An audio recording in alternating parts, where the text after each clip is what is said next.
এই ছেলে, এখানে তোমাকে আর একটা কথা বলে রাখছি, তুমি মনে রেখো, তুমি কথাকে উল্টে ধরিও না। আজকে তুমি ঢাকা সাভারের কথা উল্টে ধরেছ, তোমার ভুল হয়েছে, তুমি ভুল শুনেছ। আমি বলেছি টিভিতে আন্তর্জাতিক খেলা, ক্রিকেট, ফুটবল দেখা তো বহু দূরের কথা। আমি বলেছি আন্তর্জাতিক খেলা টিভিতে দেখা তো বহু দূরের কথা, আন্তর্জাতিক খেলার গল্প যেখানে চলে সেখানে বসে থাকাও হারাম। দেখি কোন মায়ের বেটা এই ফতোকে উল্টে ধরতে পারে। আর তোমার বাড়ির উপরে, 5 তলা বাড়ির উপরে অনেকগুলি পতাকা, তার একটা হচ্ছে ব্রাজিলের পতাকা। তুমি ব্রাজিলকে চিনো কে? তুমি কি ব্রাজিলকে চিনো কে? আচ্ছা, তুমি কি কোনোদিন ভেবেছো ব্রাজিলকে? আচ্ছা, তোমার বিদ্যা তো নেই, তোমার কি একটু বুদ্ধিও নেই?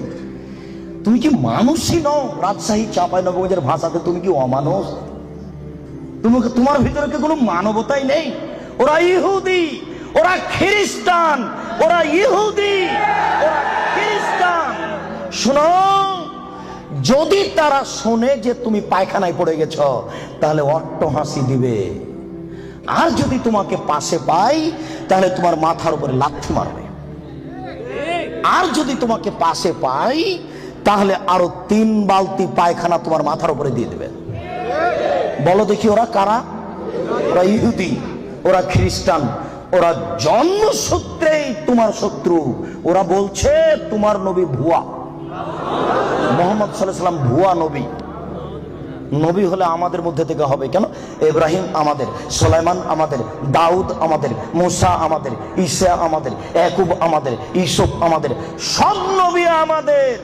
মুহাম্মদ নবী হলে ইহুদি খ্রিস্টানদের মধ্য থেকে হবে, আমাদের মধ্য থেকে হবে। আরে মুহাম্মদ নাকি পৌত্তলিকের মধ্য থেকে হয়েছে।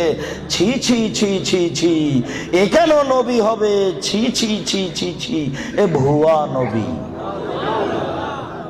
তুমি তার পতাকা মাথার উপরে তোলো কাপুরুষ।